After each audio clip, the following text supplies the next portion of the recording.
lovely people. The temperature is finally starting to drop over here, so I thought it was time for me to do the Cozy Bookish Winter Challenge. Dooby dooby dooby dooby dooby dooby dooby dooby dooby doo. Dooby dooby dooby dooby dooby dooby dooby dooby Sophie Vlogs. This is a lovely reading challenge that's been put together by the wonderful Celeste over at Reader's Almanac with Celeste. She's created this really sweet bingo board. If my editing self has been very on it, it will be here by my face. um, I really liked sort of the ethos of this, which was that there is no stress involved with this reading challenge whatsoever, and you can do as much as you want. It's just the aim is to be cozy and bookish over winter. That's very much the mood that I am in. I'll link Celeste's video down below because she talks about it in much more detail, and she has the links to the little pages she's put together and all that kind of thing. But suffice to say, loosely try and do this full bingo board, but I've got a few books that apply to more than one challenge because, to be honest with you, I'm also doing a library book reading vlog right now because I did not realise that all my library holds would come in at the same time. So I will be doing this, but I'll be interspersing it with books that I cannot renew.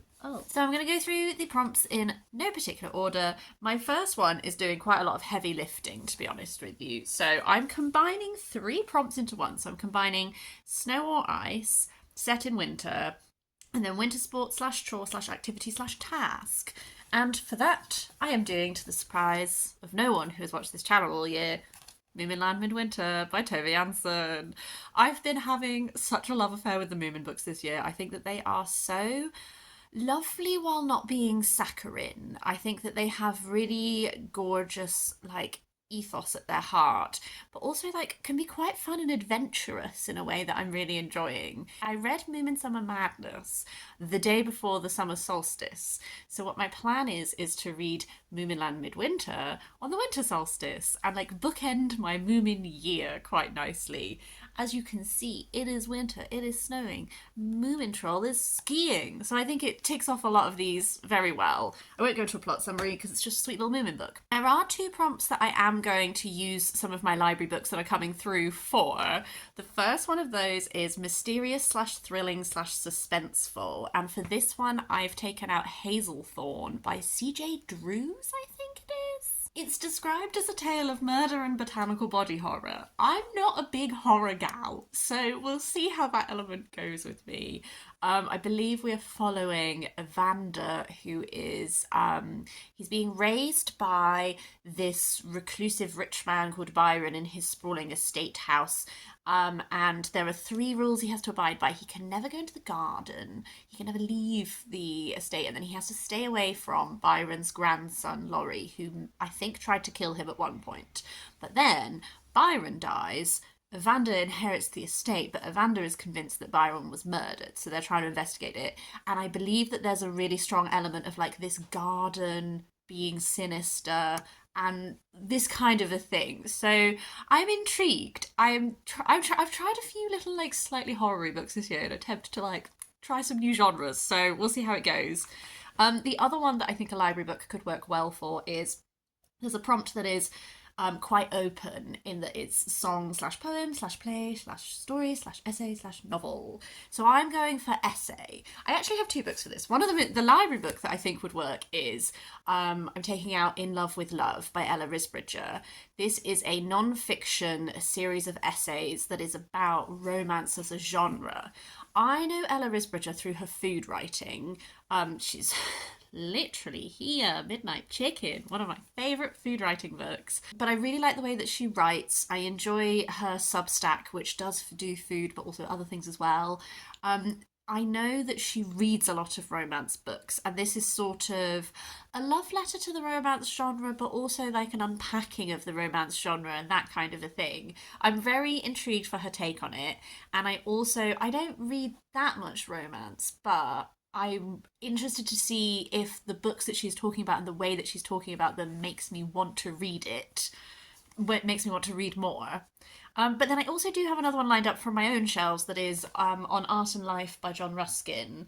I meant to read this for Nonfiction November last year, and then I didn't, and then it was now. And it's so small, I feel like I should get to it. I've never read any of Ruskin's writings, but he was a very influential art critic in the Victorian era. He was a large reason for some of the pre-Raphaelite success. He sort of championed them from an early point. And this is essentially, I believe, arguing, like it says here, you must either make a tool of the creature or a man of him. You cannot make both. So it's arguing for a little bit of like artistic freedom and that sort of thing. So I'm intrigued to actually read some of Ruskin's writings. So the armchair travel prompt. I again have two books lined up depending what I'm in the mood for. So the first one is Brotherless Night by VV Ganeshananthan. This is by a Sri Lankan writer, and it is set during the Sri Lankan Civil War. And we're following a woman who has four brothers, and it's sort of looking at how the outbreak of the Civil War really like ripped that family apart, and all the repercussions for them and all that sort of thing. What most intrigues me about this is the final line. I've heard loads of people sing the praises of this book. I've been dabbling a little bit more into Sri Lankan literature lately. I really enjoyed Funny Boy by Shyam Selvadurai. I read a non-fiction for Nonfiction November last year that I'm currently blanking on, but I'll put a cover up, that was like a non-fiction look at people on different sides in the Sri Lankan Civil War. So it's just been a little area that I've been exploring. The final line of this sounds really intriguing. Desperate to act, she must ask herself, is it possible for anyone to move through life without doing harm? So this one is one that I've been meaning to prioritise, and so picked it up this year. But I also have the Book of Chameleons by Jose Eduardo Agualusa, which is translated from the Portuguese by Daniel Hahn. I have read this author before. I read him for my Read the World project for Andorra. I cannot remember the name of the book that I read. Again, I'll put a cover up. Sorry, I'm so bad. But that book was on the outbreak of the Andorran Civil War.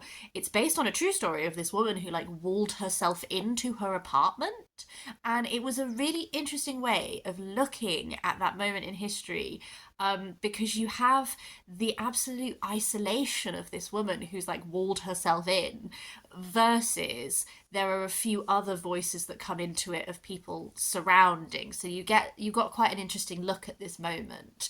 This one, why I am intrigued and have been wanting to prioritize it for a bit, is that it is narrated from the point of view of this lizard.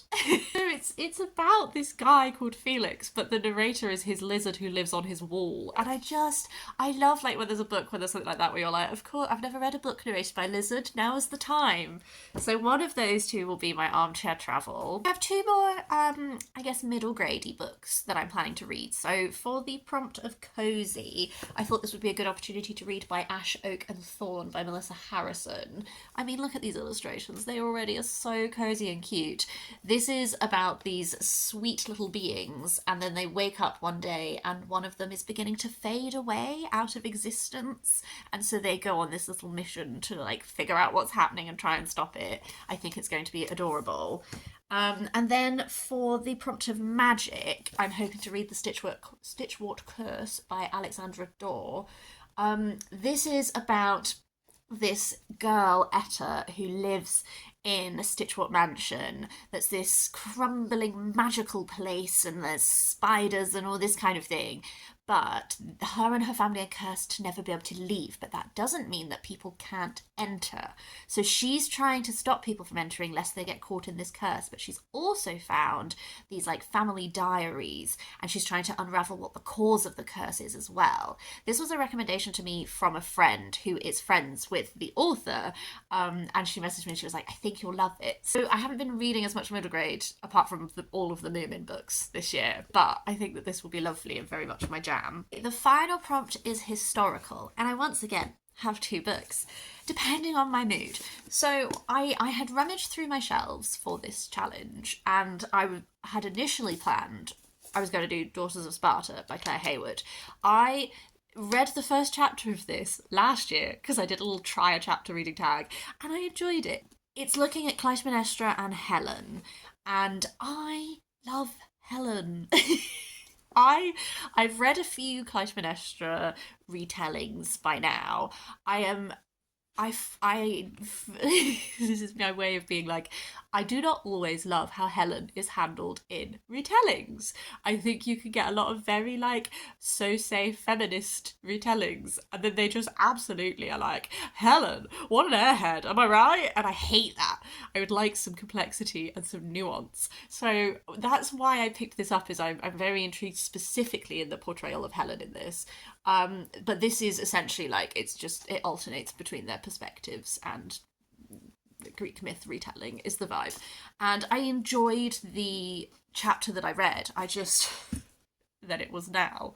The other one is because I've been watching a fair few Victober wrap-ups, and there are a couple of people who have been reading Villette by Charlotte Bronte, and I think that's made me intrigued in that one, but I don't own it. And then Amy at Amy of Hearthridge, I'll link everyone I've mentioned will be linked down below. Read Shirley, and I was listening to her thoughts on Shirley, and I was like, I have this book. Here she is. Again, I also read the first chapter of this for the Try a Chapter tag, the same one that I did this for, and I also have not read it yet. I liked the first chapter. It was intriguing because Shirley is not in the first chapter, but I don't know anything about it. I picked it up because I have only read Jane Eyre by Charlotte Bronte, but I love Jane Eyre, so I was like, why have I not read another one? So I'm counting this for historical because I guess it is a classic, so it's from a historical point, as opposed to this, which is modern but historical fiction. Which one will I get to? I don't know, but it does feel like maybe I should prioritise Charlotte Bronte, given that I did not join in with Victober because I had too many other reading things happening at the same time. Don't know. But yes, that's just the stack that I'm considering for this cozy little challenge. I'm very much in the mood for something low-key. I don't know which video is going out first. I might have mentioned this in like 3 videos by now, but we're hopefully moving house. So I have been trying to like read down the stacks a little bit, with the priority of maybe not having to move quite as many books. It's inevitable, I will. I think this sort of more cozy, sweet, low-key way of doing a little reading challenge is very much my jam right now. I would love to hear your thoughts if you have read any of these, or if you have any thoughts whatsoever, please do leave me a comment, always welcome. But otherwise, I hope you have a really lovely day, and I will see you next time for something different.